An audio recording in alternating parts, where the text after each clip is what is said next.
Olá, povo de Deus, meu nome é Valdo Alisson e esse é o IBMcast, o podcast da Igreja Batista de Montese.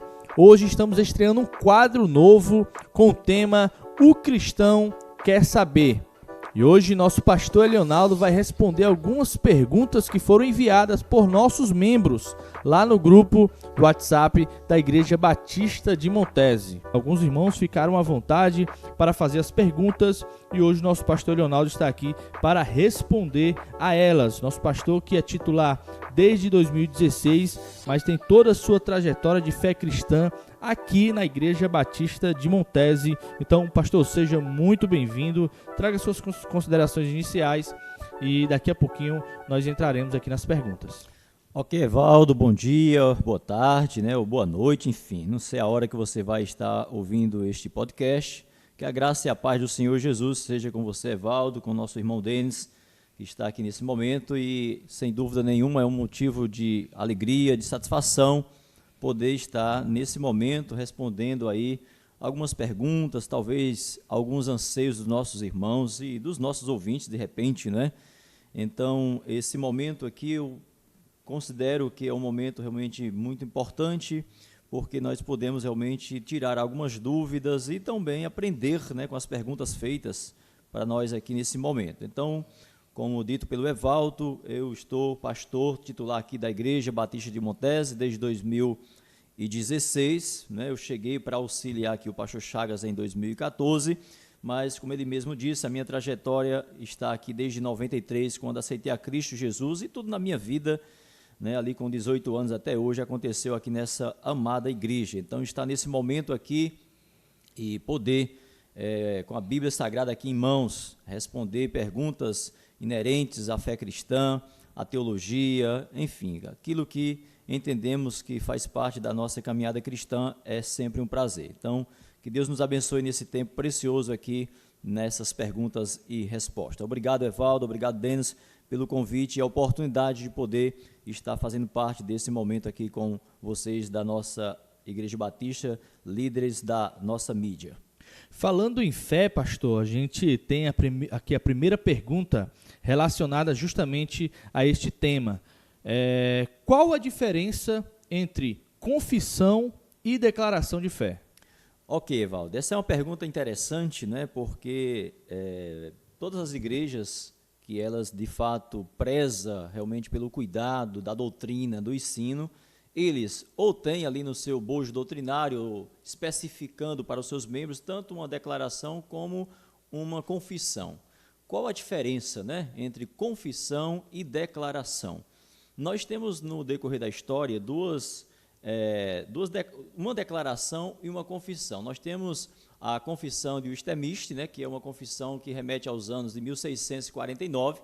Essa confissão ela é adotada por quase todas as igrejas reformadas, e temos a Declaração de Fé Batista, de Londres, de 1689, que é uma declaração adotada pelas igrejas batistas, que são conhecidos como os batistas particulares, que estão mais conectados a uma visão calvinista. Então, nós temos na nossa história batista os batistas particulares e os batistas livres, os batistas gerais, E nós, da Igreja Batista de Montese, nós somos, vamos dizer assim, uma junção da visão batista particular e da visão batista geral. Então, no caso, qual a diferença? Para mim, Evaldo, praticamente não há diferença entre declaração e confissão, porque tanto a declaração quanto a confissão, ela tem como propósito declarar as crenças de uma comunidade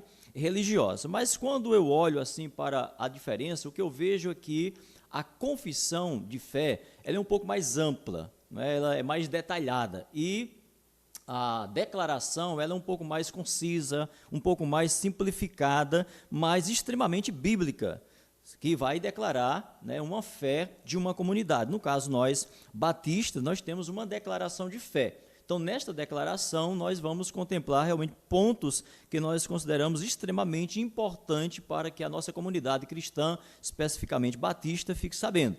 Portanto, declaração de fé é um documento eclesiástico que organiza as crenças e prática de uma comunidade religiosa. Obviamente que a confissão também, ela tem como propósito esclarecer e organizar, certo, essas crenças para a sua comunidade. Mas, como diz, de forma mais ampla, de forma mais extensa, né? Tanto é que dentro da visão de confissão, no caso de Westminster, né, lá na Inglaterra, nós temos ali o resultado do catecismo, né, que eles adotado muito pela Igreja Presbiteriana, que é o catecismo maior e o catecismo menor, aonde eles ali, digamos, para facilitar para aqueles crentes, vamos dizer assim, mais imaturos, mais novos, então eles usam o catecismo menor. Quando esses crentes eles vão adquirindo uma certa maturidade, eles começam a aplicar o catecismo maior. E assim a confissão deles é passada através de estudos, através de mensagem. Nossa Convenção Batista Brasileira, da qual nós, Igreja Batista de Montes, fazemos parte, nós temos lá, no site da Convenção Batista Brasileira, a nossa declaração de fé. Essa declaração de fé corresponde aos princípios adotados por todas as igrejas batistas, né, em todo o território nacional. Essas declarações, ou esses princípios que eu vou alencar alguns aqui, eles realmente estabelecem a nossa confissão, a nossa convicção de fé, que é a aceitação das Escrituras Sagradas, né, como única regra de fé e prática. 2, o conceito de igreja como sendo uma comunidade local, democrática e autônoma, formada por pessoas regeneradas e biblicamente batizadas. O terceiro princípio que está na nossa declaração é a separação entre igreja e Estado. O quarto princípio que está nessa nossa declaração é a absoluta responsabilidade de consciência. Quinto, a responsabilidade individual diante de Deus. E sexto, a autenticidade, não é? E a apostolicidade das igrejas. Nessa declaração está o que os batistas crêem. Mas dentro, Evaldo, dessa visão da declaração, se você for lá no site, você vai ver realmente algo mais amplo. Inclusive, a cada 5 anos, nós recebemos nas nossas revistas, né, publicada pela nossa editora Batista, uma revista trimestral que vem com o título Em que crê os Batistas. Nessa revista, Em que crê os Batistas, nós vamos ver ali a nossa declaração, onde nós vamos aprender sobre as Escrituras, Deus, Deus Pai, Deus Filho, Deus Espírito Santo, o homem, o pecado, a salvação, a eleição, reino de Deus, igreja, o batismo, ceia do Senhor, mordomia cristã, ministério da palavra, dia do Senhor, missões, educação religiosa, enfim. Nisso consiste a declaração de fé das igrejas batistas. E nós, Igreja Batista de Montese, subscrevemos a esta declaração da Convenção Batista Brasileira. Mas, declaração e confissão tem diferença? Basicamente não tem. A diferença que faz, ou que tem, é que a declaração ela é mais aceita, ela é mais, digamos, particular das igrejas batistas da Convenção Batista Brasileira, enquanto que a confissão ela abrange um maior número de igrejas, que são as igrejas reformadas. Dentre elas, presbiteriana, wesleyana, luterana, congregacional e por aí vai. Perfeito, pastor. Então, realmente, aí uma resposta bem ampla bem explicada por nosso pastor em relação à confissão e declaração de fé. E, na verdade, tirou todas as dúvidas.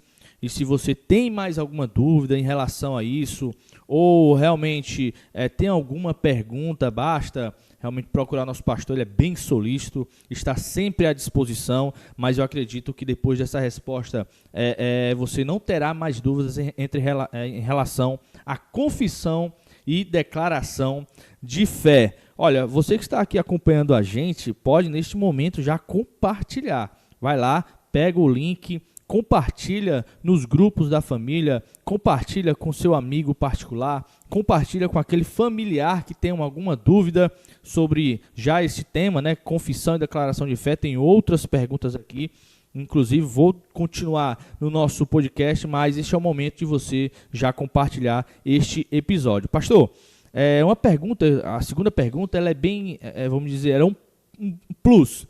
Ela tem 2 perguntas em uma. Como devo agir em casa? O que fazer e não fazer para guardar o dia do Senhor? E aí pede para trazer exemplos práticos. E além disso, se o domingo é o sábado cristão, então não se pode nem mesmo comprar ou vender algo. Pastor, confesso que também isso pode ser até, não fui eu que fiz a pergunta, tá? Só para trazer aqui,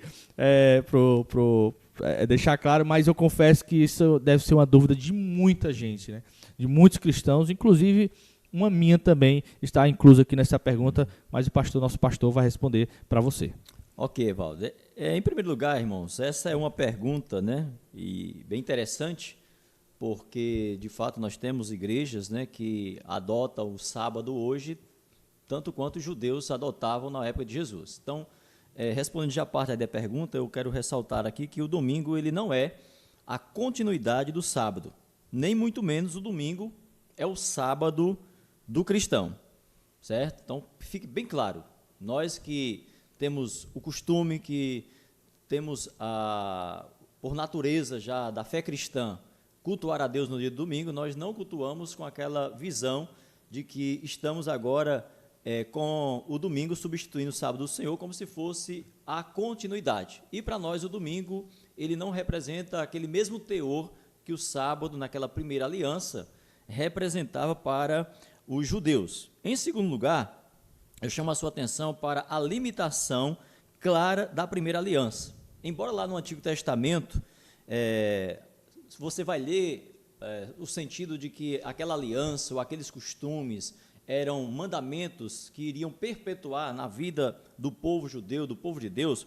Quando nós lemos lá em Hebreus, capítulo 8, versículos 7 ao 9, nós vamos ler lá o seguinte, para que você entenda melhor e faça uma conexão entre o sábado e a primeira e a segunda aliança. Você tem que entender que o sábado, ele não pode ser desconectado da primeira aliança.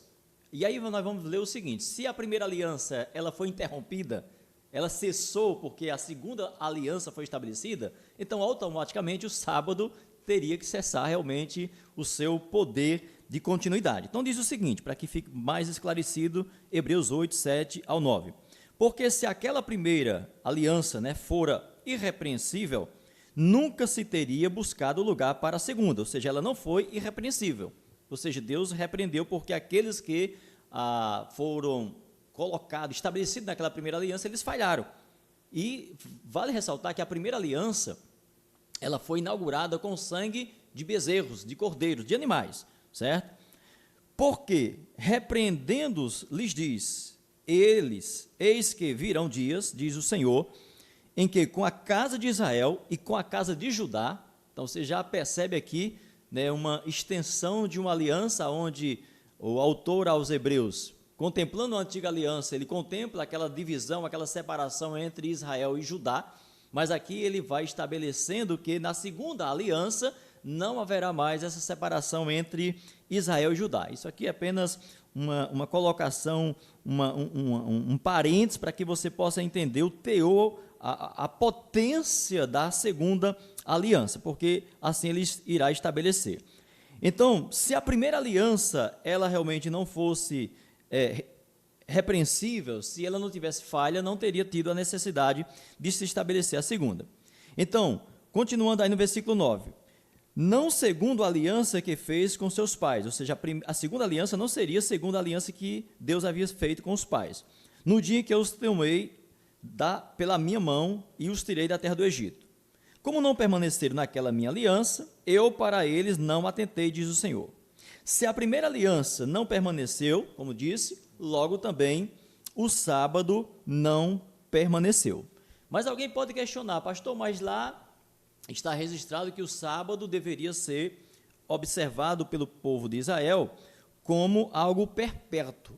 Mas aí nós lemos isso realmente lá em Êxodo 31:16, e é esse texto que é usado para os defensores da guarda do sábado defender a perpetuidade ou a continuidade do sábado até hoje, sendo que, como eu falei, o sábado estava atrelado à primeira aliança. Então, a primeira aliança ela foi, de fato, cumprida em Jesus Cristo e, automaticamente, ela perdeu a sua perpetuidade, ou seja, a sua continuidade, a partir daquele cumprimento de Jesus, porque a Bíblia vai dizer que a lei, né, os rituais, eles duraram até Moisés. Chegando em Jesus Cristo, que é o cumpridor cabal de todas as leis, de todos os rituais, inclusive ele mesmo foi parte desse ritual que era o do sacrifício, porque ele foi sacrificado como o Cordeiro de Deus, né, que tira o pecado do mundo, e ali ele estabelece a segunda aliança. E ainda que seja traduzido realmente por alguns, né, essa questão do sábado como algo perpétuo, o sentido de perpétuo ele não vai ter o mesmo sentido em algumas traduções de eterno. Então veja só, enquanto que a primeira aliança ela perpetuava, e ela perpetuou de fato, quem quebrasse a primeira aliança, quem fizesse qualquer tipo de trabalho no sábado que estava atrelado à primeira aliança, estava passivo a castigo. Agora, na segunda aliança, todo o castigo ele é colocado sobre Jesus. Ou seja, tanto é que Jesus ele vai ser acusado de ter quebrado o sábado.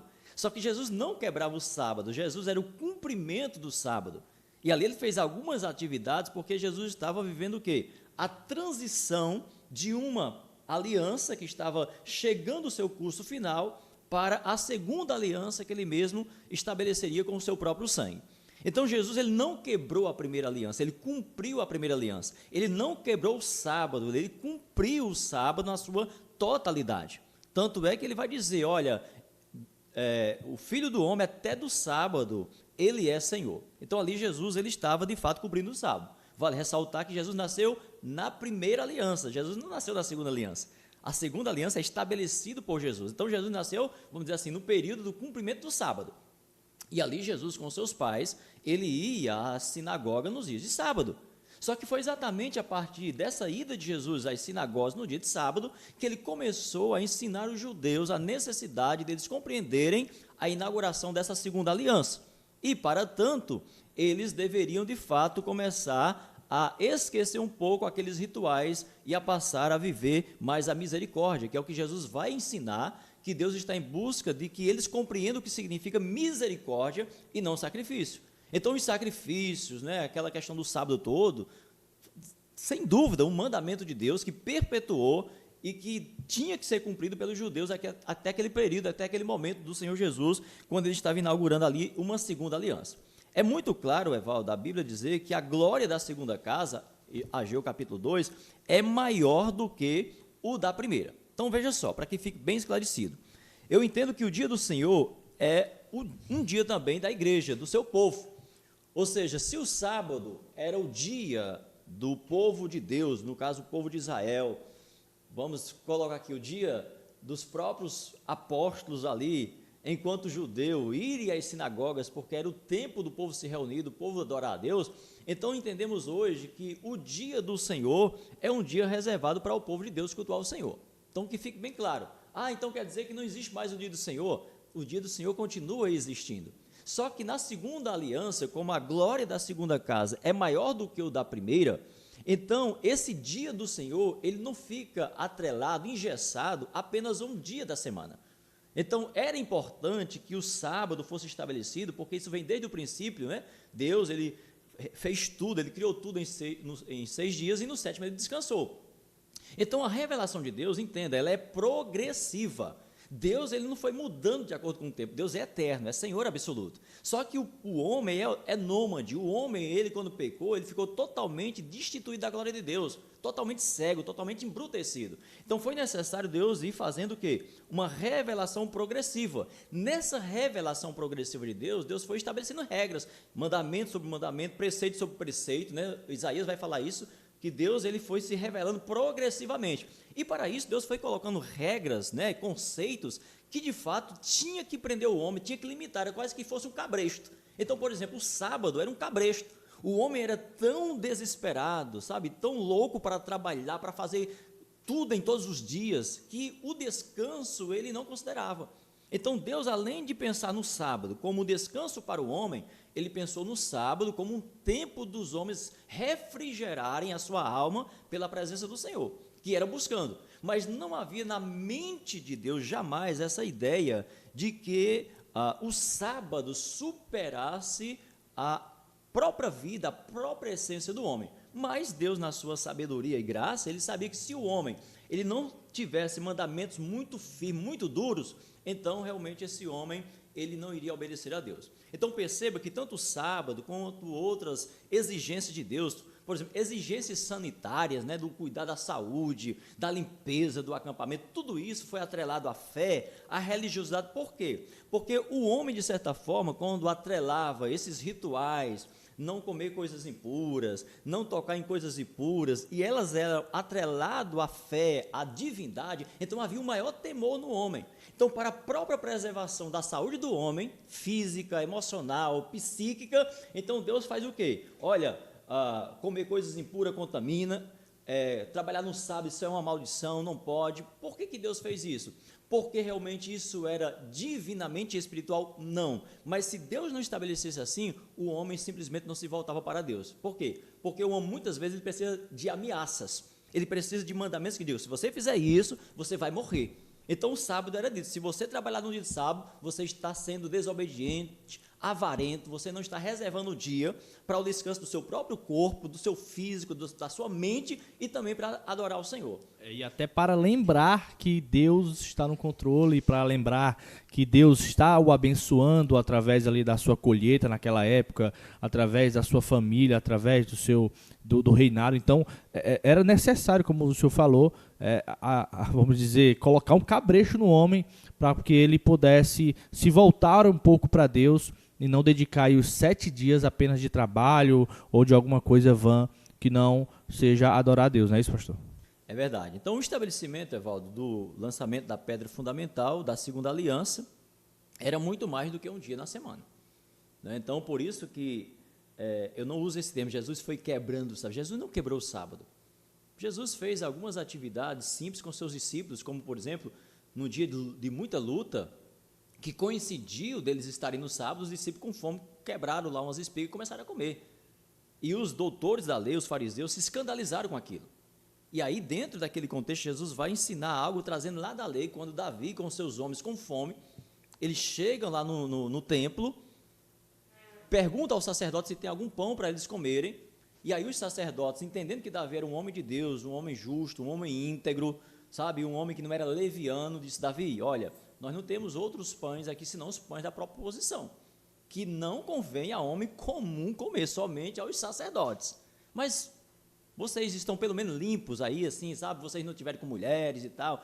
Aí Davi vai dizer, não, nós estamos tranquilos, nós estamos há tantos dias trabalhando em guerra e tudo mais. Então, os sacerdotes permitiram naquele momento que Davi e seus homens comessem daquele pão que não era permitido. E aí Jesus vai fazer a aplicação. E vocês viram que não aconteceu nada com Davi nem com os homens. Ou seja, eles não estavam necessariamente quebrando uma lei de Deus, sendo desobediente a Deus. Então, da mesma forma, Jesus não estava sendo desobediente à lei de Deus ali.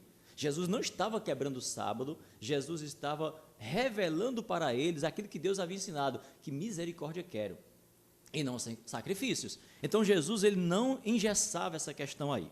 Então, Evaldo, quando a gente pensa no sábado e no domingo, então, os defensores do sábado dizem, mas vocês decidiram deixar o sábado para estabelecer o domingo. Não foi uma decisão, sabe, assim, preparada, estudada, como que dizendo assim, olha, o sábado não existe mais, vamos estabelecer o domingo. Na verdade, nunca houve uma reunião da igreja cristã com esse pensamento. Na verdade, as coisas aconteceram naturalmente. E hoje, eu digo, tomando como exemplo aqui a Igreja Batista de Montese, eu já disse isso para vários irmãos. Vamos imaginar que, de repente, todos os irmãos arrumaram emprego e começaram a trabalhar no domingo. Tinha sentido a gente fazer o culto aqui no dia do domingo? Não. Nós iríamos escolher qualquer outro dia da semana. Pastor, eu peço que isso não aconteça, tá? Deixa no domingo. Mas imagina só que nós tivéssemos que mudar por alguma razão, sabe? Ou seja, isso traria prejuízo para as nossas vidas espirituais? Não. Isso, de repente, digamos, iria desagradar ao Senhor? Não. Por quê? Porque o que o Senhor quer é que o povo de Deus eles tenham pelo menos um dia onde eles possam se dedicar com mais exclusividade ao Senhor. E aí o domingo, realmente, dentro da nossa cultura, né, ocidental, ela não tem como ser outra. Não tem. Por quê? Porque nossa cultura ocidental, todos já é acostumado a trabalhar de segunda a sexta ou de segunda a sábado. E fica o domingo. Então seria incoerente o cristão querer retroceder e estabelecer qualquer outro dia como sendo o dia do Senhor. Então, o dia do Senhor, ele não é mais aquela visão engessada. O dia do Senhor é todos os dias. Então, em Jesus, há uma ampliação do dia do Senhor. Agora, como o povo continua sendo um povo teimoso, né? Um povo rebelde, tendencioso a querer trabalhar além da conta, a querer ganhar além da conta, então a igreja, ela de certa forma, ela bate ainda nessas questões do domingo e se fala que é o dia do Senhor com aquela mesma intensidade que o sábado estava para o judeu. Como assim, pastor? Ora, o sábado estava para o judeu como sendo um mandamento, algo atrelado ao espiritual, para que eles temessem. Então, quando nós falamos sobre o dia do Senhor, nós falamos nessa mesma intensidade hoje. No entanto, nós entendemos que quando um irmão ou uma irmã trabalha no dia do domingo, ele não está pecando, ele não está desobedecendo o Senhor. Agora, mas e aí, pastor? E se ele tivesse a liberdade, sabe, de trabalhar de segunda a sábado e no domingo fosse uma escolha dele, só para ele ganhar um pouco mais? Aí eu diria que até era pecado. Né? Porque ele está pecando contra o próprio corpo, porque ele não está dando descanso ao corpo, ele não está tendo tempo para a família, entendeu? Então a preocupação de Deus não era necessariamente com Deus, porque Deus não deixará de ser Deus, não se engrandecerá além do que ele já é, por causa de que alguém decidiu trabalhar no domingo, então, ou no sábado. Então essa separação de Deus de um dia é Deus pensando no bem-estar do homem, da família, do ser que ele criou, conforme a sua imagem e a sua semelhança. Mas nós é isso, né? A gente vai então continuar ainda dando uma palhazinha aqui para entender. Perfeito, tá? Perfeito. Então, realmente deu para entender muito bem a questão do sábado.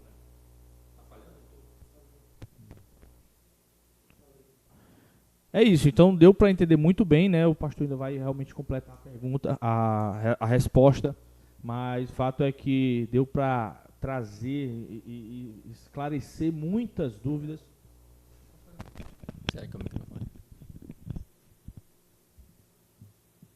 Tá falhando? É isso, né? Então deu para esclarecer muitas dúvidas em relação a este tema. O pastor ainda vai completar a resposta. Mas eu queria acrescentar só uma situação, né? uma dúvida, né? Na verdade, uma dúvida não, esclarecimento de que a primeira aliança ela é encerrada na morte de Cristo, né? Como o senhor não falou que a primeira aliança, o senhor falou na verdade que a primeira aliança não foi encerrada no nascimento de Cristo, porque ele nasceu dentro da primeira aliança, né? Ela foi encerrada ali na morte de Cristo, trazendo também a imagem do Cordeiro do sangue do Cordeiro sendo riscado nas portas lá do povo lá no Egito, saindo do Egito para ir para Israel. Então, a primeira aliança ela acaba ali e ela nasce a segunda aliança ali, ou a segunda aliança ela nasce na ressurreição de Cristo? Veja só, todo o tempo que Jesus esteve ali com os apóstolos, essa aliança estava sendo pavimentada. Na verdade, essa pavimentação da segunda aliança, ela começa desde das figuras que nós contemplamos no Antigo Testamento, como o derramado do sangue e tudo mais. De fato, Jesus, como disse, ele viveu ali na primeira aliança. Tanto é que as idas dele, até dos apóstolos depois, eles iam no dia de sábado por conta de que eles queriam alcançar ali os judeus. Mas como você colocou, é na morte e ressurreição de Jesus que a igreja, que os discípulos vão compreender na sua totalidade que eles estão agora vivendo uma nova aliança. Né? E Jesus ele vai fazendo isso enquanto ele está ali ainda sem ter sido crucificado. Por exemplo, quando ele senta à mesa na última ceia, ele vai celebrar ali a Páscoa e estabelecer a ceia do Senhor, dizendo que aquela aliança ali estaria sendo feita no seu sangue, remetendo o quê? Ao tipo de morte que naquela mesma semana iria acontecer, que era ali na cruz do Calvário. E aí, obviamente, com a ressurreição, todos aqueles que vão se convertendo a Cristo, eles já agora sim, eles já nascem mesmo na fé na segunda aliança. É por isso, Evaldo, que para nós cristãos, nós crentes, né, nós não temos, na verdade, vamos dizer assim, em termos de rituais, em termos daqueles cerimoniais, parte alguma com a primeira aliança, com o sábado, com o lavar pés, com aquelas questões todas que existiam, a purificação, a maneira como eles buscavam. Por quê? Porque eles viviam à sombra, sabe? Eles viviam em figuras. Imagina só que você está com uma foto, sabe, de alguém que você tem muita saudade, que você deseja muito ver essa pessoa, de repente essa pessoa chega e se apresenta para ti fisicamente ali. Você vai ficar agora atrelado àquela foto? Não, você deixa aquela foto de lado e vai abraçar aquela pessoa. Então, isso aconteceu com a vinda de Jesus Cristo. Então, voltando aqui à questão do sábado, para a gente finalizar, para que não haja nenhuma dúvida, nós sabemos que o domingo, ele não é inviolável como o sábado era inviolável, sabe? Então, era uma lei inviolável, a lei para os judeus, sobretudo porque Deus conhecia a intenção dos corações. Então, quando eu digo que o domingo não é inviolável assim como o sábado, eu estou me referindo, digamos, à forma como o sábado foi colocado. Por quê? Porque o domingo nós não temos nenhuma referência bíblica que diga o domingo é o dia do Senhor. Olha, eu estou estabelecendo a partir de agora o domingo. Não temos. O sábado nós temos, mas ele ficou para trás. Então, o domingo ele não é inviolável, como o sábado era inviolável. No entanto, eu não estou dizendo que eu possa agora tratar o dia do Senhor, que nós temos como um dia de culto, de qualquer forma. Ou seja, sem fazer caso, como alguns cristãos infelizmente estão fazendo, ou seja, não ter um dia reservado para adorar a Deus, escolhe, sabe, por ganância, trabalhar no domingo, simplesmente para ganhar mais, sem reservar aquele tempo para o Senhor, né? Diferente de irmãos aí que trabalham porque realmente precisa, a empresa escala, ele trabalha por plantão, então não tem nenhum problema, ele não vai realmente estar em pecado ou quebrando esse dia de maneira nenhuma. Agora, é interessante observar o que passou a acontecer a partir da ressurreição de Jesus. Ou seja, a própria ressurreição de Jesus, ela acontece no primeiro dia da semana. Então eu penso que os próprios discípulos já tinham na sua mente, talvez até pensando o quanto o seu mestre sofreu, o quanto eles mesmos sofreram ali, por eles manterem, né, a pregação, por eles fazerem o bem no dia de sábado e serem perseguidos pelos fariseus. Então eu penso que, por Jesus Cristo ter ressuscitado no primeiro dia da semana, como nós vamos ter várias referências bíblicas a esse respeito, então penso que os próprios discípulos, os apóstolos, eles fizeram tipo um tributo a Jesus, em a partir daquele momento, não estabelecer como mandamento, mas passaram a se reunir no primeiro dia da semana, que era o dia do Senhor. Né, e por que a gente disse que o primeiro dia da semana é o dia do Senhor? Porque é o dia da ressurreição, o dia do Senhor ressurreto, o dia da vitória, porque a vitória de Cristo se deu na ressurreição. Exatamente, é isso que eu, inclusive, até mencionar. Eu costumo dizer que se Jesus tivesse morrido e não tivesse ressuscitado, ele seria mais um, né? Apenas mais um. Mas a ressurreição, ela finaliza a salvação, o plano de salvação. Então, a ressurreição, na minha opinião, eu acredito que seja isso, é o dia mais importante para você celebrar a Cristo, cultuar a Cristo, porque foi na ressurreição onde nós ganhamos vida, né? Onde nós estávamos todos condenados à morte. É justo, né? Você imagina só que o que Jesus passou por conta dele ter feito curas no sábado, ter sido perseguido, ressuscitar no primeiro dia da semana, pela própria natureza humana, seria algo a comemorar. Naturalmente, puxa, quando ressuscitou o nosso Senhor para nos dar vida? No domingo, primeiro dia da semana. Esse dia eu quero lembrar. Você não lembra com muita alegria o dia do seu nascimento? Você quer mudar o dia do seu nascimento para outro dia? Você não quer. Então, o dia da ressurreição de Jesus, vamos dizer assim, praticamente é o dia do nascimento da igreja. Tem pessoas que comemoram até o segundo nascimento, né? Até o segundo. Porque às vezes passam por uma situação muito difícil de saúde e comemoram o dia do segundo nascimento. Então, assim, Evaldo, para encerrar, olha, a gente vai observar que a igreja, alguém dizia, os defensores do sábado, às vezes dizem assim, mas o apóstolo Paulo, os apóstolos, né, Silas e Timóteo, eles iam sempre no sábado às sinagogas. Gente, qual era o propósito deles irem à sinagoga aos dias de sábado? Não era para reafirmar ou para consolidar ou para voltar à antiga aliança, que seria voltar à antiga aliança do estabelecimento do sábado, mas eles iam no dia de sábado porque era o único dia que os judeus se encontravam nas sinagogas, e o objetivo deles era exatamente pregar sobre a segunda aliança, e por isso que havia perseguição, porque eles chegavam lá e iriam pregar sobre Cristo, o Cristo que os próprios judeus haviam rejeitado, humilhado e crucificado. Então dava todo aquele conflito. E o que acontecia? Muitos nas sinagogas dos judeus criam em Jesus Cristo mediante o que os apóstolos pregavam. E a partir dali, obviamente, eles passavam a ser o quê? Cristãos. E finalizando, uma passagem bíblica, né, que nos remete assim, à compreensão de que a igreja primitiva, eles passaram a se reunir no primeiro dia da semana e não no sábado, como forma de cultuar o Senhor, está lá em 1 Coríntios, capítulo 16, versículo 2, que está escrito assim, no primeiro dia da semana, isso Paulo falando muito claramente, no primeiro dia da semana, cada um de vós põe à parte o que puder ajuntar, conforme a sua prosperidade, para que não se faça as coletas quando eu chegar. Ou seja, que no domingo não haja essa coleta.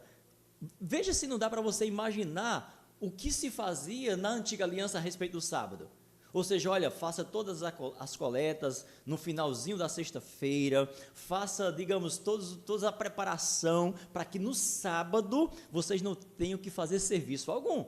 Olha, se na mente de Paulo, não estou fazendo nenhuma afirmação de que Paulo estava aqui com os apóstolos estabelecendo um dia com aquele mesmo teor do sábado, até mesmo porque já diz que não existe essa questão.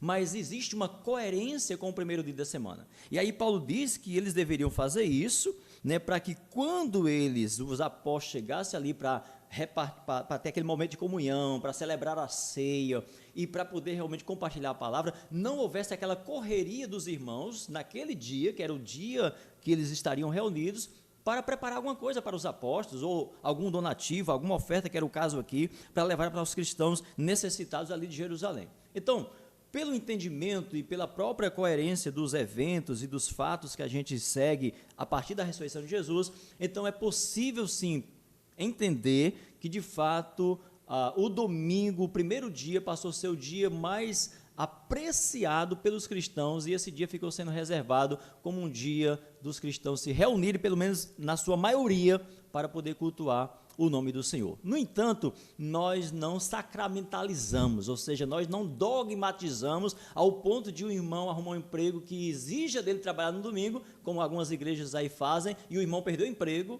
porque a igreja determina que se fizer isso é pecado contra Deus. Então nós não contemplamos dessa forma porque não encontramos base na segunda aliança. Perfeito, é isso aí, meu irmão, é isso aí, minha irmã. Você que está ouvindo aqui o nosso quadro da IBMcast, o quadro O Cristão Quer Saber, já está sabendo o porquê do sábado não ser, na verdade, é o dia do Senhor, mas todos os dias da semana são os dias do Senhor, e o primeiro dia foi bem explicado, que é o domingo, o porquê que nós cultuamos a Deus neste domingo. Agora vamos para a terceira pergunta: por que os judeus não se davam bem com os samaritanos?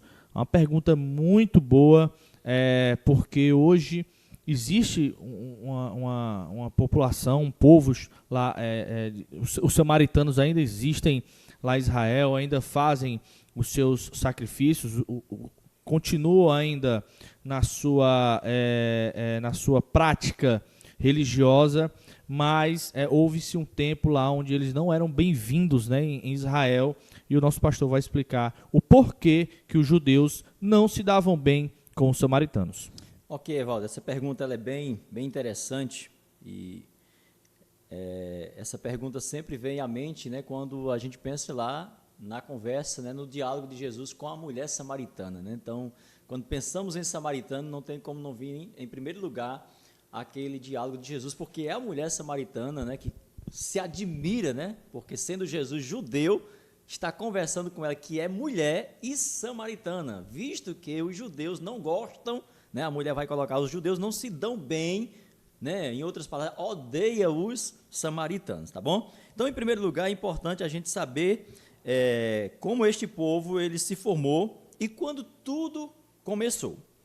Para tanto, vamos à origem dos samaritanos, né? O povo samaritano surgiu quando o povo de Israel ele se misturou com outros povos e outras crenças, tá certo? Agora, quando isso começou? Começou com a divisão do reino unificado de Israel, que durou ali de Saul até Salomão, ou seja, 133 anos, porque segundo a história, ou a própria Bíblia, né, deixa isso claro, não tão claro em relação a Saul. Saul reinou 40 anos, Davi 40 anos, Saul 40 anos, Davi 33 anos e Salomão 40 anos, ou seja, somando aí 133 anos do reino unificado. Depois aí veio a divisão do reino. Essa divisão do reino, ela se encontra lá em 1 Reis, capítulo 11 e capítulo 12, aonde nós vamos ver ali as razões pelas quais essa divisão ela começou, dando origem assim aos samaritanos. Então veja, Salomão, ele foi um rei muito poderoso, muito rico, mas Salomão desobedeceu a Deus. E pela desobediência de Salomão a Deus, então outras crenças, né, outros povos começaram a ter influência em Israel. Por quê? Porque Salomão, ele casou-se com mulheres egípcias, com mulheres da Síria, com edomitas, enfim, houve uma mistura. Além do mais, Salomão tinha um reino muito poderoso e chegou um tempo em que Israel, Judá, começou a entrar em crise, vamos dizer assim, crise financeira. E para manter aquele palácio, Salomão começou a estabelecer altos tributos, né, altos impostos, para poder manter o poder ali do reino. O que acontece? Alguns inimigos, Deus mesmo vai levantar contra Salomão por conta da desobediência de Salomão. Nós vamos ter no capítulo 11 que o Egito teve um inimigo levantado por nome Hadad. Nós temos na Síria um inimigo chamado Rezon. E aí nós temos também o Jeroboão. Agora entendamos essas coisas. Havia um desejo de que o reino unificado ali em Salomão, ele pudesse amenizar aquelas pesadas cobranças de impostos onde o povo estava sendo sufocado. Jeroboão, que era um servo de Salomão, ele desejou que houvesse essas mudanças. E o que acontece? Jeroboão vai ser perseguido por Salomão e ele vai para o Egito. Quando Jeroboão ele está lá no Egito, ele fica sabendo, juntamente com Hadad, né, e Rezon da Síria, que o Salomão havia morrido, e que agora quem iria reinar em Judá era Roboão, o filho de Salomão. O que acontece? Jeroboão volta da Síria, do Egito, e vai ali buscar Salomão para tentar entrar num acordo para que, melhor dizendo, Roboão, que substituiu o Salomão, para que entre no acordo e possam assim trazer paz em Israel. Só que Roboão, o que acontece? Roboão, ele vai fazer uma espécie de consulta. Ele consulta os idosos, ele consulta os jovens. Os idosos dão um conselho razoável, que era que ele pudesse realmente ser mais brando, diminuir as cargas sobre o povo e tudo mais. Só que os jovens, eles dão um conselho arrojado, em que se Salomão feria eles realmente com vara, Roboão deveria feri-los ou deveria colocar peso, né, semelhante a escorpiões. O que acontece? Roboão atende o conselho dos jovens. Então há uma revolta ali. E o Jeroboão fica revoltado juntamente com todo Israel. Acontece então a ruptura, a divisão do reino, onde nós conhecemos como o reino de Judá, cuja capital era Jerusalém, e o reino do norte, cuja capital ficou conhecido na história como sendo Samaria. No reino de Israel, cuja capital é Samaria, as 10 tribos vão seguir a Jeroboão. E o reino de Judá, cuja capital é Jerusalém, 2 tribos vão seguir. No primeiro momento, apenas a tribo de Judá, depois a tribo de Benjamim vai se juntar ali à tribo de Judá. E a tribo de Levi, ela vai ficar dividida entre esses 2 reinos, o reino de Judá e o reino de Israel. Por quê? Porque a tribo de Levi, ela não tinha terra, era a tribo dos sacerdotes. Então, ela fazia uma mediação entre esses 2 reinos, né, para que pudesse, assim, de uma certa forma, voltar a ter a paz. Pois bem, o reino de Jerusalém, o reino de Israel, ele foi profetizado pelo profeta Aías. O profeta Aías, ele encontra-se com Jeroboão, e Jeroboão está vestido com uma veste nova, né, conforme está no capítulo 11 de 1 Reis, e o profeta rasga aquelas vestes, né, ali do Jeroboão, e entrega para ele 10 pedaços e fica com 2 pedaços. E aí é onde o Jeroboão já vai ter noção de que há, de fato, pela boca do profeta, essa possibilidade dele ser rei. No entanto, ele vai seguindo o curso natural e vai tentar ver se Roboão consegue realmente atenuar aquela situação. Não havendo essa solução, então Jeroboão ele vai ser proclamado rei, o rei de Israel. E nós contemplamos isso a partir do versículo de número 11 do capítulo 11, que diz assim: certamente rasgarei de ti este reino e o darei a teu servo. Isso aqui é Deus falando para Salomão, aonde o Jeroboão, que era o rei, né, de Israel, vai de fato se consolidar. Só que o que acontece? Quando nós vamos para o capítulo 12, que acontece de fato essa ruptura, o Jeroboão ele vai fugir para uma cidade, a cidade de Siquém. Está lá no capítulo 12, versículo 25, que vai dizer o seguinte: Jeroboão edificou a Siquém no monte de Efraim, e habitou ali, e saiu dali, e edificou a Penuel. Nesse contexto aqui,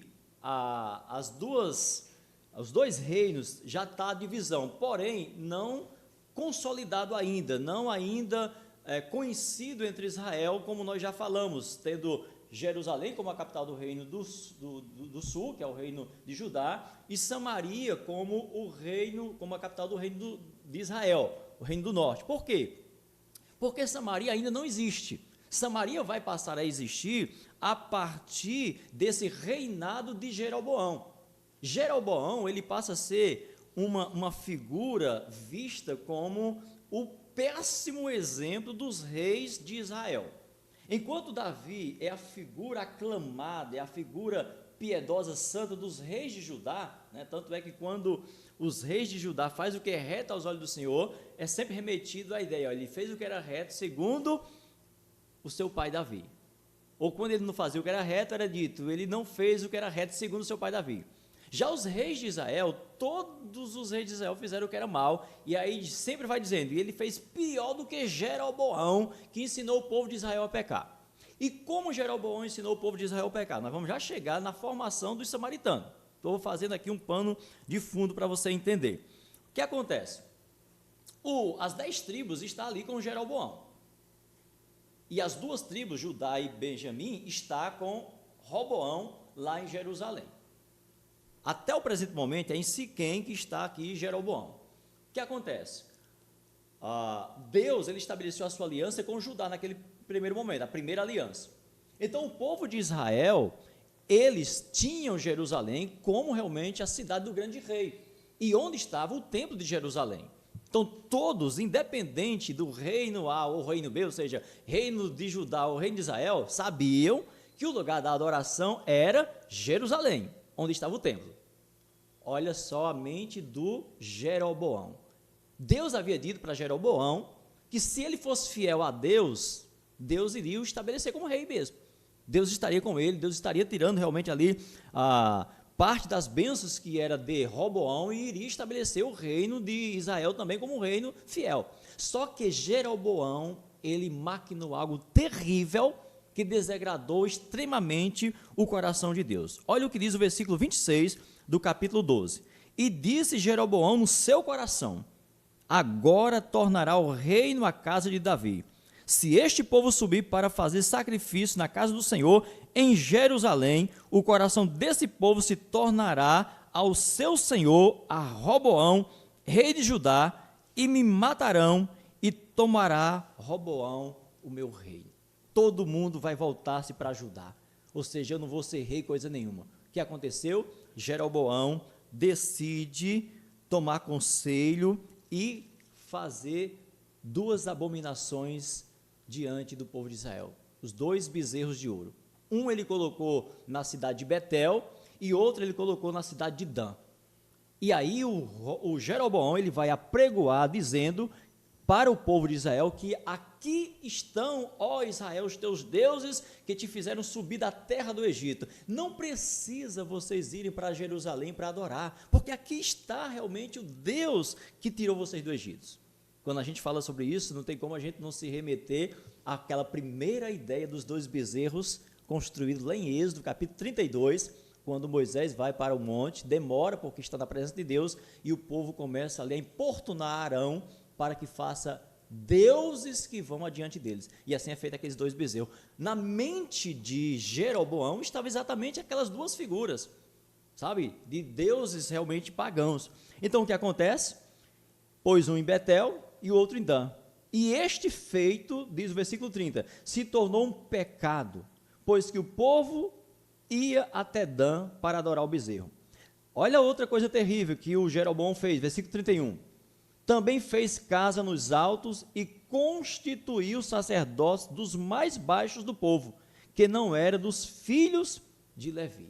Então o povo aqui, eles se desviam completamente dos propósitos de Deus. Mas, queridos, como nós falamos... Pastor, ele quis, na verdade, ele colocou, vamos colocar entre aspas, ele fez uma coisa boa para o povo, sim, né, tentando, na verdade, com a intenção de enganar e afastar o povo do templo, né, com medo de ter o reino perdido. Então foi pura ganância com uma imagem boa, né, trazendo uma imagem de que estava ali facilitando a vida dos israelitas, mas tinha um plano ali realmente maquiavélico por trás, né? Exatamente, né? É aquilo que nós contemplamos hoje, de ideias aí para agradar o povo, tirar o povo realmente do lugar verdadeiro da adoração, né? No caso lá era Jerusalém, então para ele estava fazendo uma grande coisa.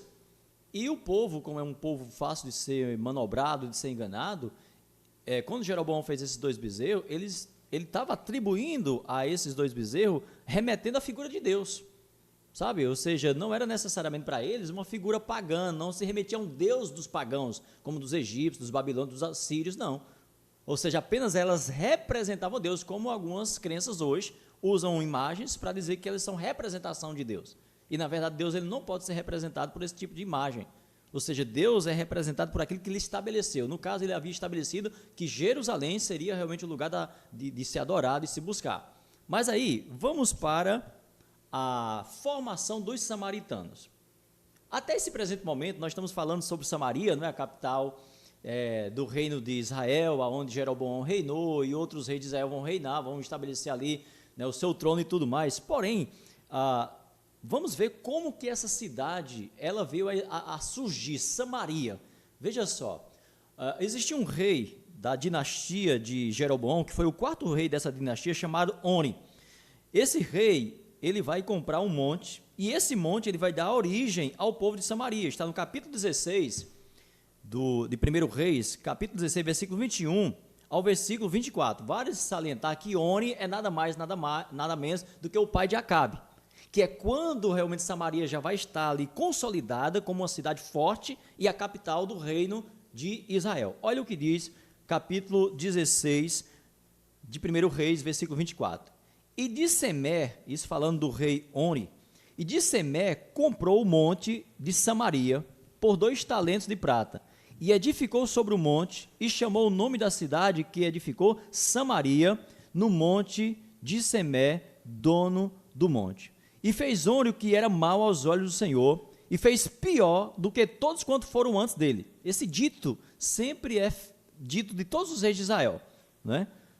E esse feito irritou bastante o Senhor, porque também esse rei estabeleceu ali reis, sacerdotes, para poder realmente continuar naquela mesma visão de Jeroboão, que era tirando o povo da adoração lá de Jerusalém. Então, a partir daqui, Samaria passa a se consolidar como sendo, na visão dos samaritanos que vão se formar ali, porque no primeiro momento, samaritano vem apenas da cidade, ou seja, representa apenas os moradores de Samaria, ou seja, são judeus ou são israelitas que receberam o nome de samaritanos porque moravam ali na cidade de Samaria. Só que agora a coisa vai ficar mais feia ainda, por quê? Porque samaritano não vai se remeter apenas, digamos, ao título dos moradores de Samaria, mas a práticas extremamente pagãs, uma miscigenação, na verdade, uma mistura com povos pagãos, que vai acontecer exatamente quando Israel foi sitiada pelo rei da Síria, Salmanasé, conforme está lá em 2 Reis, capítulo 17. É lá em 2 Reis, capítulo 17, que nós vamos ver, Evaldo, consolidado ali a origem dos samaritanos. Então, veja, começa com Jeroboão fazendo aqueles 2 bezerros, começa com o reino de Israel, mas a coisa vai se consolidar exatamente quando o rei da Assíria invade Israel, Samaria, a cidade de Samaria, e leva ali cativo os mais nobres, né, para as cidades ali da Síria, deixando ali, digamos assim, a ralé, as pessoas mais simples na cidade de Samaria. E aí o que acontece que o rei da Síria fazia? Como o rei da Síria, ele invadia outras cidades, outras nações pagãs, ele trazia aquelas pessoas baixas também, aquelas pessoas, vamos dizer assim, sem cultura, que adoravam outros deuses, e ele estabelecia na cidade que ele quisesse. Foi o caso da cidade de Samaria. Ele trouxe pessoas de vários povos, né? Nós podemos ver isso no capítulo 17, versículo 24. Ó. E o rei da Síria trouxe gente da Babilônia, de Cute, de Ava, de Amate, de Sefarvaim, e fez habitar nas cidades de Samaria, em lugar dos filhos de Israel. Ou seja, os mais nobres, os mais conceituados, inclusive os sacerdotes que existiam, que ainda tinham um certo temor de Deus, ele levou para a Síria. E trouxe esses outros povos e estabeleceu ali na cidade de Samaria. E aí, meu irmão, a coisa vai pegar. Porque ali, aqueles povos que não conheciam, que não tinham um mínimo de noção de Deus, eles começam realmente a cometer as mais terríveis abominações ali dentro da cidade de Samaria. E os samaritanos começam a aderir também àqueles costumes. O que acontece? Uma praga, uma situação vai acontecer. Leões enviados por Deus vai invadir aquela cidade e começar a matar gente às montanhas. E aí há um desespero, e aí mandam avisar para o rei da Síria o que está acontecendo. E aí um dos sacerdotes que estava lá na Síria é enviado para ensinar o povo ali de Samaria, tanto os moradores originais quanto aqueles povos trazidos, os costumes que se tinham, que se deviam ter em relação ao culto a Deus. O que acontece? Algumas coisas vão ser ensinadas em relação ao temor a Deus, mas vai dizer lá que o povo, eles continuavam adorando os ídolos pagãos e ao mesmo tempo adorando a Deus. Ou seja, não havia um retornar completo para o Deus de Israel. O que acontece? Houve uma contaminação ali, tanto em termos de rituais, de oferendas, de holocaustos, uma mistura de crenças, de superstição, como também eles se misturaram em casamentos mistos com aquele povo. Daí surgiu, a partir daí, essa ruptura definitiva entre o reino de Judá, onde os adoradores eram da aliança da tribo de Judá e Benjamim, e tinha Jerusalém como a capital, né, do povo puro de Israel, e Samaria, que foi conhecido como a capital de Israel, onde havia uma mistura de paganismo, de imoralidade, de indecência. Então o povo de Israel, aqueles mais conceituados, aqueles mais nobres, o povo de Judá, e que mantinham a aliança de Davi, eles passaram a aborrecer. E esse povo de Samaria ficou sendo conhecido como um povo impuro, como judeus impuros, como judeus, e digamos, eram judeus apenas por nacionalidade, e não mais por prática, e não mais por defender realmente os princípios de Deus, não mais por fazer parte da aliança. Então, houve realmente essa ruptura. Porém, o que acontece? Quando o reino de Judá, ele também é sitiado, ele é levado para a Babilônia, né, por causa também dos pecados, porque vale salientar que não significa que o reino de Israel, digamos, estava nessa situação e o reino de Judá, esse reino era tão fiel a Deus, tão consagrado, não. Havia os consagrados, porque a aliança de Deus, a visão de Deus estava ali, mas começaram a pecar terrivelmente contra Deus. E aí é quando acontece o que? O cativeiro babilônico, que Israel é levado para Babilônia e passa aqueles 70 anos. No retorno de Israel, né, de Judá para Judá, vindo de Babilônia, eles querem agora construir o templo, vão ser levados para construir o templo. Está lá em Esdras, né, capítulo 2, 3 e 4. Os samaritanos, nessa época, alguns ensinados, né, ali por aquele sacerdote, que deveriam temer a Deus, eles desejam voltar a Jerusalém, para poder adorar a Deus lá em Jerusalém, junto com os judeus. E eles se oferecem para construir o templo. E aí Zorobabel, né, Esdras diz que eles não devem participar da reconstrução do templo. Por quê? Porque eles haviam se misturado demais com o paganismo, com casamentos mistos, e não era conveniente que eles fizessem parte, uma vez que eles haviam separado, né, desde lá de Jeroboão. O que acontece?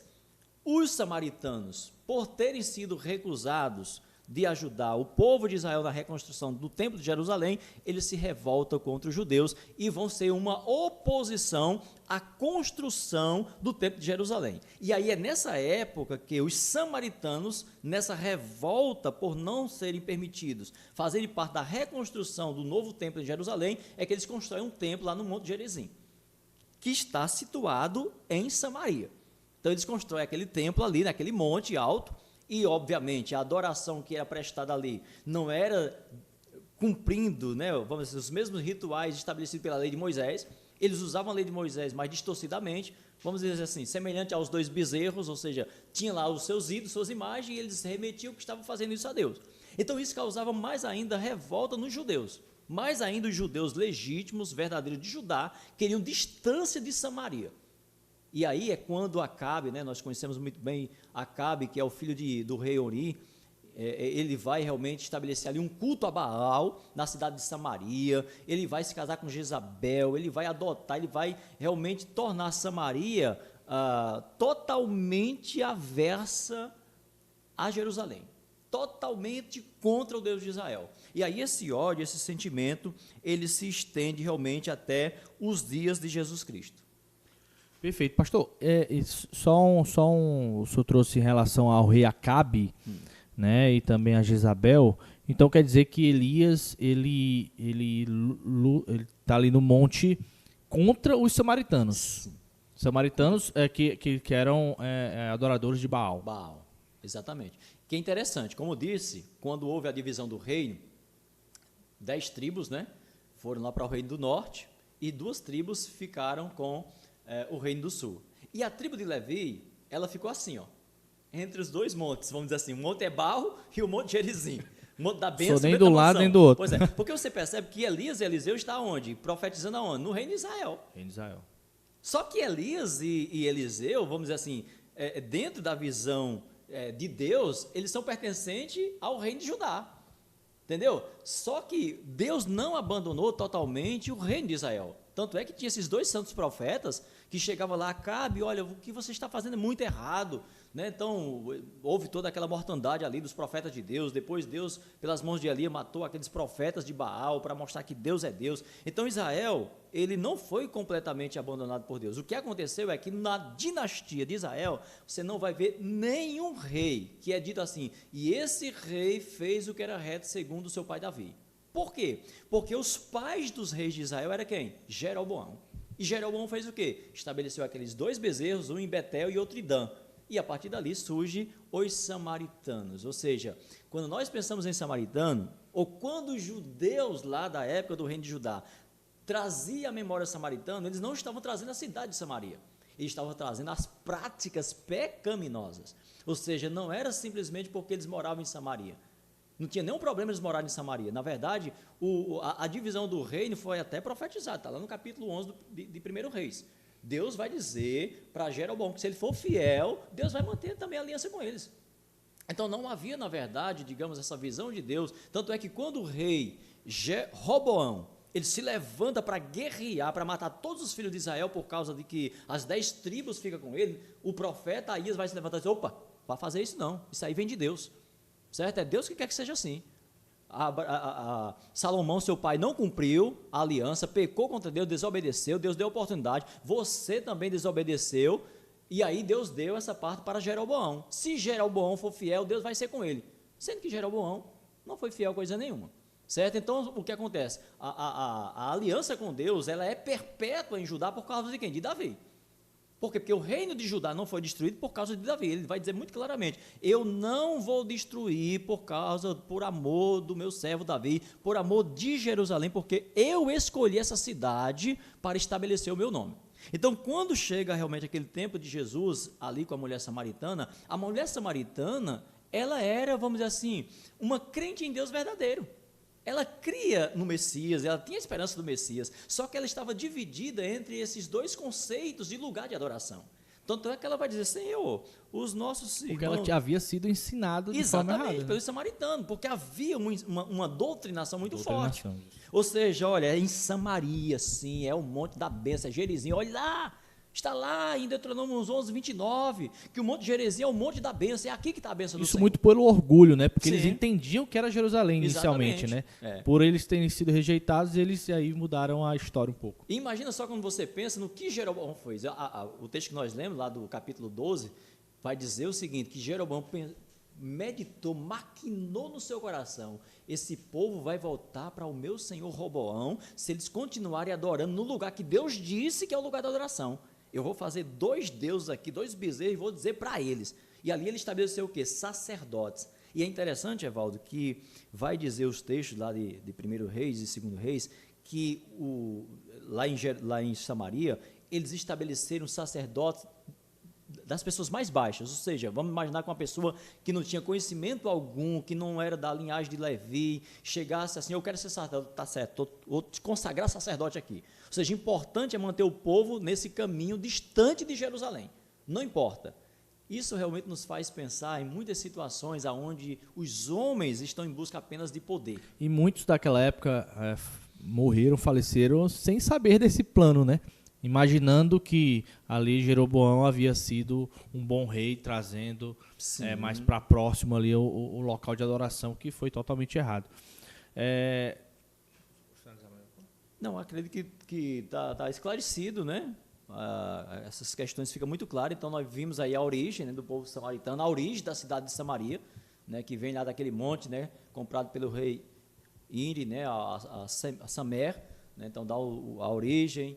Mas eu quero que fique bem claro, né, que, digamos, a consolidação dos samaritanos se dá por conta deles terem se afastado realmente da lei de Moisés, se afastado daquilo que Deus havia estabelecido e que não era mais praticado ali pelo reino de Israel. Tanto que existem boas práticas também de bons samaritanos, inclusive a parábola lá de Jesus Cristo traz o exemplo de que existe um bom samaritano, né? Na verdade é que o povo foi enganado e aí seguiu uma orientação que foi totalmente errada. Que é interessante, Evaldo, que Jesus vai dizer assim, olha, mulher, que diferença faz ser samaritano ou judeu? Porque vem a hora e já chegou, em que os verdadeiros adoradores, os verdadeiros adorarão o Pai em espírito e verdade. Deus está em busca dos verdadeiros. Então, quando a gente pensa hoje sobre samaritanos, judeus, reino de Judá, reino de Israel, em Cristo, na verdade, Paulo vai dizer isso lá em Efésios capítulo 2, que de ambos os povos Deus fez um só. Então, claro que é importante para nós, é interessante saber, meu Deus, quem era o samaritano? De onde esse povo veio? Está aqui. Leia 1 Reis, né, capítulo 11 e 12, leia 2 Reis, né, capítulo 16, capítulo 17, que você vai entender tanto a formação da cidade, né, tanto a formação do reino de Israel, quanto a formação do reino de Judá, né, e aí você vai entender o porquê que aquela mulher, naquele contexto ali, trouxe à tona essa rivalidade, esse ódio que havia, né, entre judeus e samaritanos no tempo de Jesus. E Jesus vai exatamente fazer uma ponte ali, entre judeus e samaritanos. E ele começa ensinando a quem? Os seus discípulos.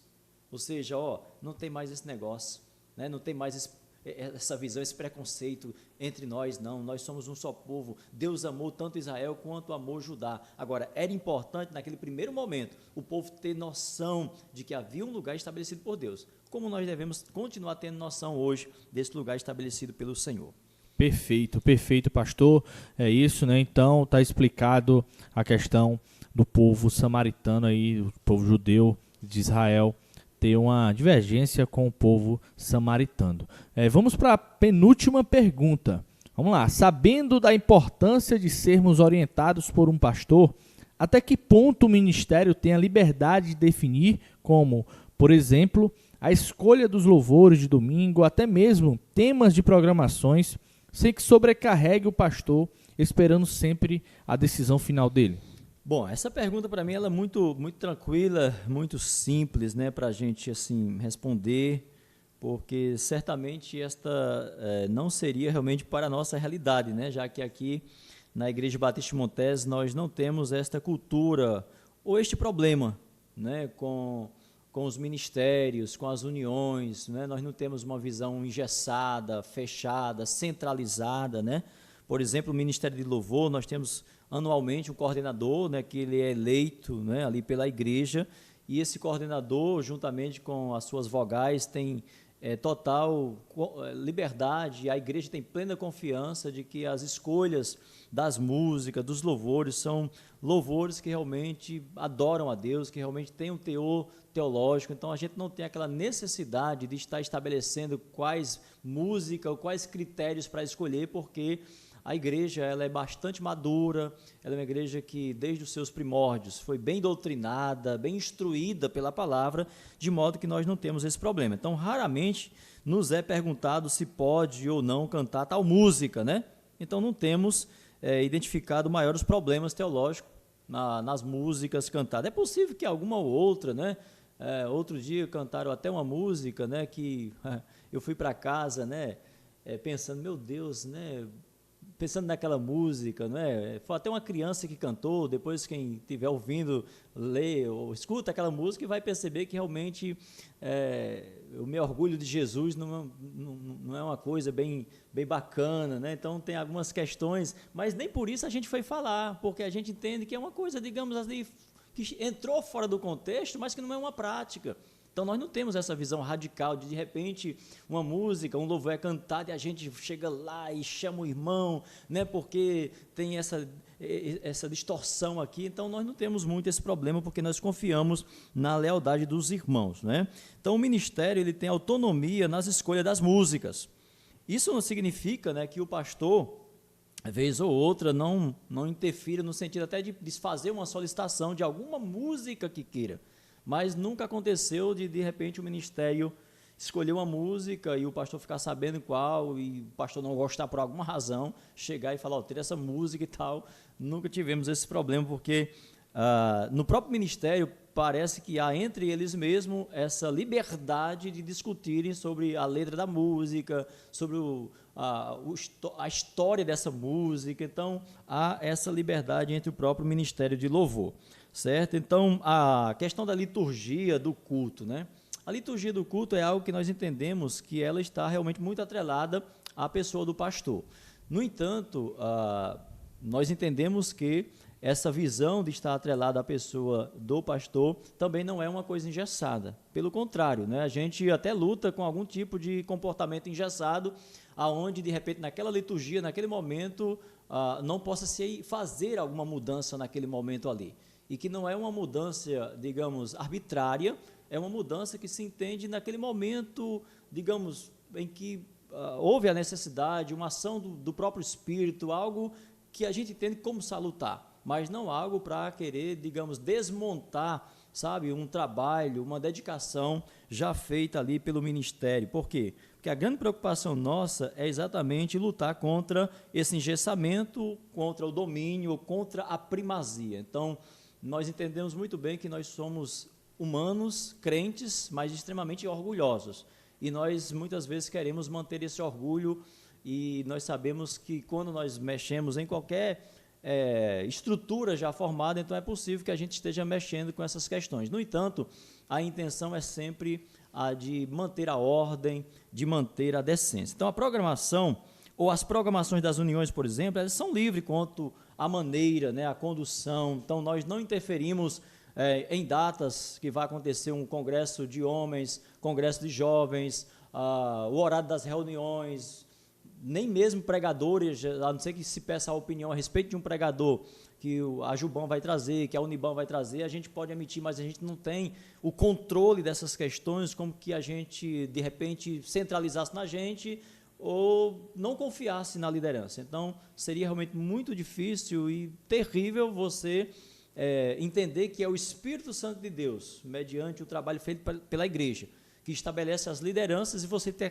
que estar todo o tempo controlando essa liderança. Então, isso não seria, na verdade, vamos dizer, delegação, né? Você não estaria, de fato, delegando esse poder, essa autoridade, se você realmente não confiasse. Então, nós entendemos que o governo congregacional, ele é um governo que ele passa a ser, de fato, um governo congregacional, tem uma visão congregacional a partir desse amadurecimento, a partir dessa identidade com as sãs doutrinas. Então, entendemos que o crente aqui na igreja, o mais novo possível, ele já cresce dentro daquela compreensão de ter uma visão congregacional. Ou seja, o que é uma visão congregacional? É quando a visão do todo supera a visão individual, a visão de um pequeno grupo. Ou seja, eu não posso estabelecer o meu pequeno grupo, a minha união, aonde, por conta de eu ter estabelecido um dia, um horário, uma programação, de repente, por alguma razão, há uma programação que contempla toda a congregação.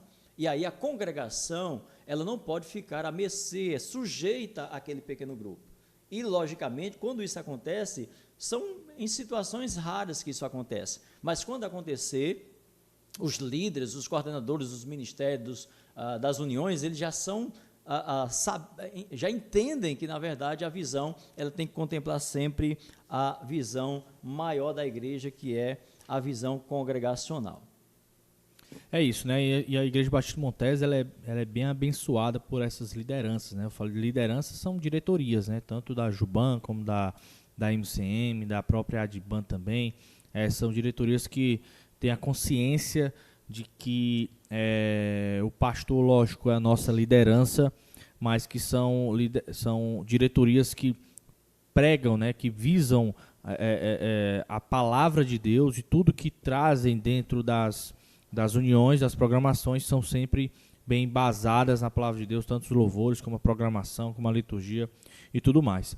Estamos chegando aqui na última pergunta, né, para finalizar nossa estreia do quadro O Cristão Quer Saber. Se você não compartilhou, compartilha, vai no botão de compartilhar aí, manda para o teu amigo, manda para o grupo da família, para a gente estar aí chegando, né, atingindo ao maior número de pessoas e que possa também está tocando naquela dúvida que a pessoa, que o seu alvo possa ter.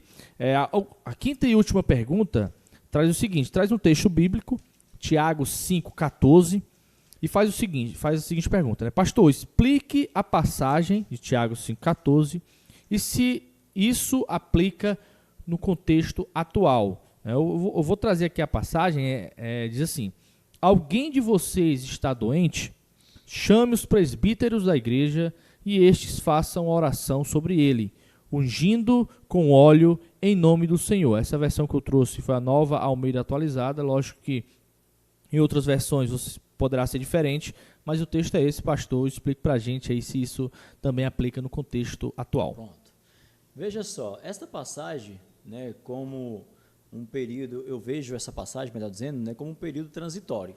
Né? A igreja, ela está se consolidando, ela está, como nós até já falamos anteriormente, ela está saindo ali, digamos, de uma aliança, né, da primeira aliança para a segunda aliança. Então, a igreja, ela está aprendendo, ela está ainda repleta de resquícios, né, de imagens, de figuras, sabe, de crenças que remete a um costume ainda ali da primeira aliança, né? Então, quando você pensa em unção, né, quando você pensa em óleo, sempre nos remete àquela ideia ainda da ausência do Espírito Santo, né, de algo que iria realmente acontecer, remete à ideia até mesmo de, vamos dizer, quando você pensa no tipo de unção que havia, né, que era a unção para curar enfermos, era um tipo de medicamento, então remete realmente à ideia de que realmente não tinha ainda o que nós temos hoje, né, dado a gente pela graça de Deus, pela ciência, pela medicina. Então, se você pensar muito bem, quando o rei Ezequias, né, foi curado lá, recebeu mais 15 anos de vida, quando Elias orou por ele, o Isaías, né, orou por ele. Então, o que acontece? O Elias ora, e aí depois ele estabelece para que se coloque lá uma folha, alguma coisa lá sobre o ferimento e tudo mais, né? Logicamente que quem curou o rei foi Deus, através da oração que Deus mandou ali o Isaías fazer. No entanto, ele manda que o rei tome aquela atitude, ou seja, tenha uma atitude contemplando talvez a medicina daquela época. Então, uma mudança aqui nesse contexto estava acontecendo, que era uma mudança de dispensação. Então, nós entendemos esta chamada e vamos orar. Ou seja, se alguém está enfermo e nos chama, nós vamos orar. Mas não jogamos ou aspergimos, né, sobre esse enfermo qualquer tipo de líquido, né, qualquer tipo de unguento, um óleo ou coisa parecida. Tipo, pastor, você está no tratamento, sim, né? Se o irmão está no tratamento, você vai lá orar pela saúde do irmão, mas orienta para seguir o tratamento, né? Exatamente. Então, assim, se alguém quer ainda seguir esse costume, eu sei que tem alguns pastores e igrejas que seguem, nós não vamos entrar nesse mérito, né? Também porque havia vários tipos de unção. Por exemplo, hoje nós, quando ungimos um pastor, nós não derramamos mais óleo sobre a cabeça do pastor, né? Quando temos uma consagração, nós não derramamos óleo, mas tem algumas crenças, igrejas ainda hoje, que continuam ungindo as pessoas derramando óleo. Mas não faz sentido, por quê? Porque o óleo, na antiga aliança, simbolizava a presença do Espírito Santo. Então, se o Espírito Santo ele já é uma realidade na vida daquele vocacionado, não é pela consagração que o Espírito vai fazer se habitar naquela pessoa. Então, como o Evaldo até colocou aqui, quantas vezes nós oramos realmente por uma pessoa, por um problema, cremos na ação de Deus, mas ali nós podemos dar uma orientação. Olha, procura um médico, né? Ou põe esse medicamento caseiro aqui. Lembra quando Paulo orou por Timóteo, né? Né? Certamente Paulo tinha orado muito, mas aí escreve a carta e diz: olha, Timóteo, quando você, né, for tomar água, acrescenta um pouquinho de vinho, né, por conta das tuas frequentes enfermidades, né? Está lá muito claro em 1 Timóteo 5 e 23. Então, veja que nem Paulo negou realmente a possibilidade de que um Timóteo, ungido de Deus, pudesse usar um medicamento, talvez caseiro naquele momento, por conta das suas frequentes enfermidades. Então, a oração da fé realmente cura, de fato, o enfermo. Então, tomando como princípio, o que é que fica muito claro aí nesse texto? É a oração. Então, eu não tenho que estar me preocupando com os periféricos, né, com os acessórios. Então, óleo é acessório, é periférico. Era um costume, vamos dizer assim, da época. Então, o princípio ele permanece. O princípio é: está alguém enfermo, chame os anciãos, chame os presbíteros, chame alguém que realmente é aplicado à oração. E diga-se de passagem, não precisa ser só o presbítero, não. Sabe, se a gente for, né, pegar aqui ao pé da letra, então quer dizer que outro irmão não podia ir lá e ungir com óleo, tem que ser o presbítero, porque está aqui, né? Então, a gente entende que na segunda aliança, ela estava aqui se desenvolvendo. Então, hoje, um irmão de fé, um irmão dedicado, pode sim ser chamado para chegar lá e orar para o irmão, e se Deus quiser, vai levantar realmente aquele enfermo. Então, eu sempre costumo dar um exemplo para que a gente possa entender e não ficar atrelado, apegado a esses periféricos da narrativa bíblica, né? Eu até preguei outro dia aqui, Atos capítulo 4, versículo 31, que diz que quando eles oraram lá, a terra tremeu. Eles foram cheios do Espírito Santo e testemunharam com poder e ousadia do poder de Deus. Imagina só você ficar atrelado ao periférico da terra tremer. Só deu certo se a terra tremer, se a terra tremer, entendeu? Então quer dizer que hoje nós só seremos cheios do Espírito Santo, nós só seremos ousados para evangelizar, para pregar, se nós fizermos uma oração e a terra tremer. Porque se não tremeu, então porque Deus não nos ouviu. Então, ficar apegado a essas questões, a esses detalhes que eu considero como acessórios, como periféricos ali da narrativa bíblica, é um tanto imaturidade para nós. Então, nós batistas, nós não temos esses costumes, nós cremos no poder da oração, nós oramos, nós estudamos a Bíblia, nós contextualizamos da forma mais fidedigna possível. Por exemplo, você nunca vai ver um cristão aí com o braço decepado, faltando o olho, porque de repente ele pecou e ele vai lá num texto bíblico que Jesus Cristo disse que se o teu olho te fizer pecar, arranca, porque é melhor entrar na vida tendo um olho só do que ter dois olhos e ir para o inferno. Ou seja, não vai ver ninguém tomando esse tipo de atitude. Logo, nós não podemos adotar esse radicalismo, essa visão literal de algumas passagens aonde o que se aplica é o princípio. E o princípio é: ore, porque é a oração que vai realmente, digamos, atender aquilo que Deus estabelece para o bem da igreja. Inclusive, pastor, no próprio texto, né, no versículo 13, ele traz assim: alguém de vocês está sofrendo, faça oração. Alguém está alegre, cante louvores. Aí ele vai para o 14, né, e traz essa questão do presbítero e da unção, da oração e do ungir com óleo. E no 15 ele fala o seguinte: e a oração da fé salvará o enfermo, e o Senhor o levantará. E se houver cometido pecados, então eles lhes serão perdoados. Exato. Então quer dizer, não é só a questão do óleo aqui, né? Ele traz no versículo 15, e a oração da fé o salvará. Então, se ele fizer um óleo lá, ungir, isso não vai curar, né? E sim a oração dele e o mais importante, os pecados perdoados, porque o que importa realmente ali é os pecados perdoados, né? E a salvação da vida eterna. E você vê, né, Valdo, que assim, a gente tem que entender que não era uma prática de todas as igrejas, de todas as comunidades. Então, havia comunidade ali naquele primeiro momento, naquele primeiro século, que eles estavam se desenvolvendo, não havia ainda um bojo doutrinário, sabe, como nós temos hoje a Bíblia Sagrada. Então havia muita dificuldade ainda de ter todo esse material que nós temos hoje. Você vai para uma igreja de Éfeso, Paulo chega lá e se assusta, porque ele começa, está lá em Atos capítulo 19, vocês receberam o Espírito Santo quando vocês creram. Por quê? Qual era o entendimento de Paulo? É que quando alguém cresce, recebia o Espírito Santo. Quando eles falam que nem sequer sabia da existência, Paulo toma um susto. Ou seja, na compreensão de Paulo, quem crê recebe o Espírito Santo. Como eles disseram que não conheceram, então naquele momento Paulo vai lá e prega e ali o Espírito Santo vai descer sobre eles. Ou seja, isso não é uma base bíblica para você olhar para as pessoas e falar, você não tem o Espírito Santo, vou orar agora para que o Espírito Santo desça sobre você? Logicamente que não. Na verdade, a crença de Paulo é quem crê, já crê pelo Espírito e recebe e é batizado com o Espírito Santo.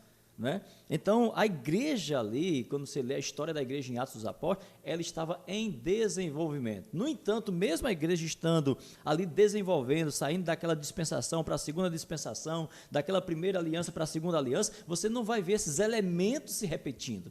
Unção de óleo, olhe para cá, olhe para lá. Não, a evidência é no Espírito Santo. Por quê? Porque eles estão saindo de uma sombra para uma realidade. Né? Ou seja, as luas novas estão ficando para trás, os sábados estão ficando para trás, os olhos que simbolizavam, que apontavam para o Espírito, estão ficando para trás. E eles estão vivendo agora uma nova realidade. E a igreja ela vai se consolidando até chegar aos nossos dias. Então, me admira de que hoje, em século 21, as pessoas ainda estarem preocupadas com esses periféricos, achando que se faz necessário ungir alguém com óleo ainda hoje. Eu me unjo todos os dias. Agora, quando eu estava vindo para cá, eu me ungi com um perfume muito bom que o irmão me deu. Né? Acho que eu ainda estou cheiroso aqui, né? Foi ungido. Né? Então, era um tipo de unção também. Tinha um perfume que era para realmente exalar, né? Aquele ambiente e tal. Né? Como o próprio Jesus foi, né? Ungido, né? Para poder o corpo dele estar sendo preparado, ficar cheiroso. Né? Era um cuidado que os judeus tinham de ungir um corpo para não causar. Hoje ainda, né? Os enfermos, aí você paga um absurdo, né? Meu pai, quando faleceu, meu Deus, cobraram um absurdo da gente, né, emocionalmente ali abalado. Vamos ungir. E outras palavras é isso, vamos ungir o corpo dele. Como? Vamos abrir aqui, botar um perfume e tal, para que quando chegar alguém perto para cheirar, tenha um cheiro bom. Isso era uma unção. Entendeu? Então a gente não pode estar se apegando a essas questões. É isso, né? Então é isso, meus irmãos, minhas irmãs. Chegamos ao fim da nossa estreia do quadro O Cristão Quer Saber. Nós teremos outros episódios com o nosso pastor também respondendo. Foi muito bom. Se sua pergunta não entrou aqui na nossa conversa, a culpa é do Denis. Foi ele que separou as perguntas, mas brincadeiras à parte. Eu tinha que filmar aqui a reação do Denis agora. Infelizmente está sendo só áudio, né? Mas Mas o fato é que você pode ficar à vontade. Nós teremos outras oportunidades, outros quadros também serão gravados. E você poderá sim fazer sua pergunta. O sigilo é bom porque você faz sua pergunta e ninguém sabe o que você fez e você tira a sua dúvida, e é muito importante você estar aí sempre atento, né, a essas dúvidas e tirá-las, porque quando você fica com dúvidas você cria outras histórias, outras situações, você vai buscar em outras fontes, e é importante que você busque na fonte da sua igreja, com seu líder, que no caso aqui é o nosso pastor Leonardo. Pastor, valeu, obrigado por ter aceito o nosso convite, espero que podemos ter outras oportunidades aqui para tirar a dúvida dos irmãos. Ok, Evaldo, obrigado por essa oportunidade, você, o Denis, e eu quero dizer assim, especialmente para os irmãos da igreja, né, que essas perguntas feitas e essas respostas eu estou à disposição para esclarecer melhor pessoalmente, né? Então aqui é um momento que a gente faz um apanhado por cima, mas se você continuar ainda com dúvida, a gente pode marcar para conversar, né? E com certeza isso vai gerar mais crescimento entre nós, tá bom? Então muito obrigado, Deus abençoe e até a próxima em nome de Jesus.